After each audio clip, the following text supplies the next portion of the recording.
Welcome to another special edition episode of Last Week in Quantum. This is the show where we review the top news in the world of quantum and its impacts on the world of cybersecurity, AI, and more. I'm your host, Rebecca Krauthamer, and today we have an expert in the field of quantum and emerging tech, Skip Sanzeri. Skip and I go way back. Skip is the co-founder and COO at QuSecure, and he's also the author of the Quantum Design Sprint on quantum computing application development. We are here today. As this is Last Week in Quantum, we're here to talk about his new article in Forbes on AI agents and how this relates to quantum computing. Skip, welcome. Yeah, thank you, Becca. Awesome. This is a topic that is hugely near and dear to my heart. I got into the quantum computing space via AI. So my background in terms of study was in AI and in implementation. And I think we can't emphasize more the potential of quantum technologies and their impact that they're going to have on AI. So that's how I was initially brought into the field. Quantum promises to unlock so many doors in computation, and it's an exciting way to usher in that new era. But you're talking about something slightly different, which is also something I love talking about: the implications of this new era that we're entering into of classical AI, even, and what are the implications when it comes to cybersecurity? And of course, when we're talking about quantum, the quantum threat to encryption is always an important part of this discussion. So you talk about AI agents. So first of all, can you define what an AI agent is? Sure. And Becca, thank you. I mean, AI agents are everywhere, and they're in different forms, and they're in let's say different levels of strength. I mean, you've got AI agents in Amazon. When you go on, it's going to recommend things. It's always thinking about what you're doing.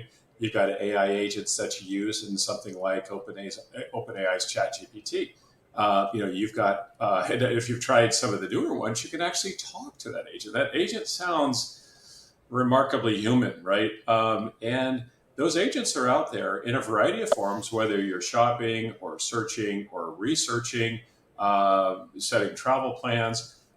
Every single technology company that I've seen out there is now integrating AI in, and those agents are there to be a little more personal, a little more helpful, because the idea is you're getting service and utility out of these agents that are guiding you and making your life a lot easier, whatever you're trying to do. Now, that also translates to buying products and services, things, as we know. But nonetheless, AI agents are everywhere. They're on your phone every time you use Siri, or Alexa, or any of them. They're everywhere, so there's a proliferation of ways that AI is now infiltrating, and now our job is to figure out how to maneuver these and maneuver them securely. Yeah.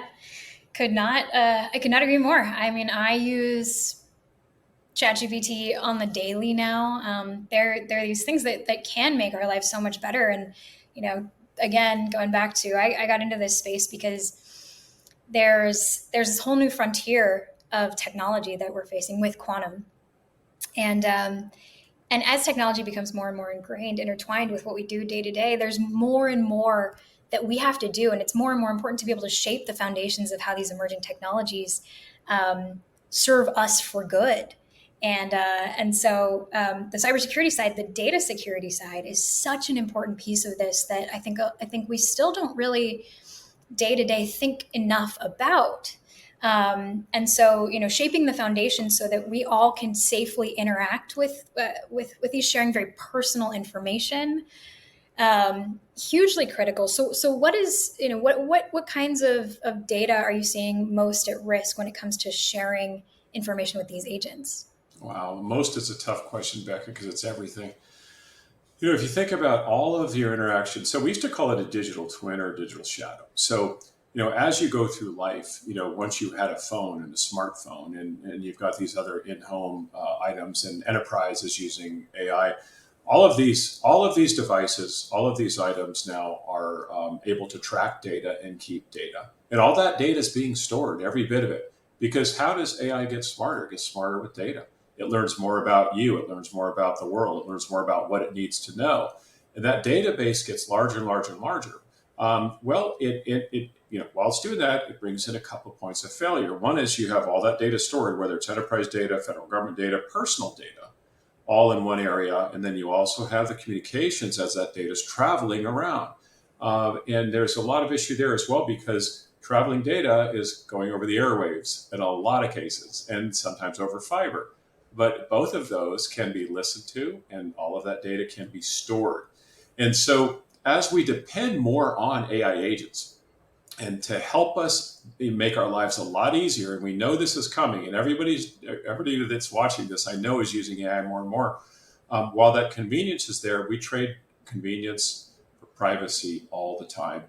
And we do it, it's a little bit insidious, because when something comes out, think of when Waze came out. How excited were we with Waze? Like, oh my goodness, the thing's giving me directions and it's rerouting me, and I got optimization to that next point. Guess what? Somebody that got in that can see all the places you've been, where you're going. And so just the use of these, but we're not going to stop, Becca. We're not going to stop using more and more of this. The idea now is, how can we do it in the most secure fashion to make sure that there's no fundamental problems with enterprise data, government secrets, personal information being leaked, systems being taken over, and issues that we may end up with in the future, because there's always nefarious folks out there that will, that will go to this larger digital twin, digital shadow, data duplicated everywhere, and they'll use that for their own purposes. So, in just in summary, is how this relates to the quantum space. I see it in two ways, and you're talking about one. The first way is, all of this data can be that travels over networks. It can be harvested now for later decryption via quantum computer. So that's something that we have to think about. Is when we share that explicit data, those data points, that data, if not properly encrypted with quantum safe encryption, can ultimately be decrypted and viewed by maybe actors that you don't want to have access to that data. I think the second thing that I always think about too, and I encourage people to think about, is the future of data analysis is beyond anything that we understand or can do today. For example, here's a relevant example. It's possible that 23andMe will be acquired by another organization at this time, right? A lot of people have shared really their genetic data with 23andMe. And now it's a big question as to, okay, if there's a new company that has access to that data, what are they going to do with that data? And that's up to them.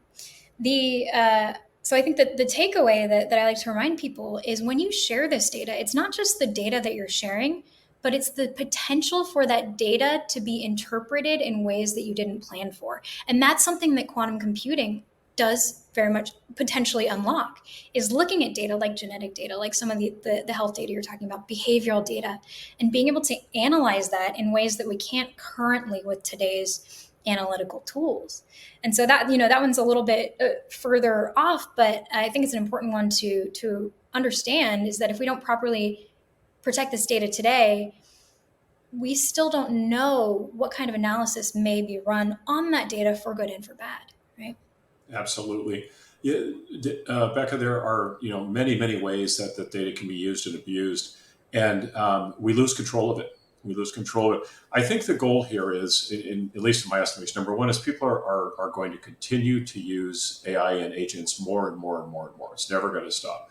The second thing is that data that's used, whether it's traveling across or stored and or used by other companies, like you said, that data is going to be made available to a lot of people. And as long as we're aware of that going in, and we know the risks, then we have at least a voice in being able to be part of the solution, which is securing that data in transit, securing that data at rest with cryptography that makes it really hard to break, making sure that companies and federal governments are responsible in the same fashion. There's a lot that can be done, because, again, this is going to happen. We all know it. We're all doing it. But let's go in heads up. Let's go in with a plan. Let's go in pushing agendas to say, hey, how about we think of security first in a product rather than the product itself? Go in secure first, go in privacy first, and then build your products. And then, it gives us the best chance. 100%. Well, I think that's all the time we have. But I think to put emphasis on your last point, people, we have the right to trust that our data is being properly encrypted for that day when there's a quantum computer with 4,000 error-corrected qubits to break current encryption. And when you have a 4,000 qubit quantum computer, decryption is not the only thing that you can do with it. But I think it's just so important, and I think what you're emphasizing is we as consumers of this technology need to be very aware and also demand that our data is being treated in a security-first way, and quantum safe encryption is a huge part of that. So thank you for raising the awareness around this, and thank you for being part of the show. Thank you, Becca. Thank you. And if you're interested in learning more, you can catch us soon on our webinar with Horizon X Consulting. Thank you, everyone, for joining.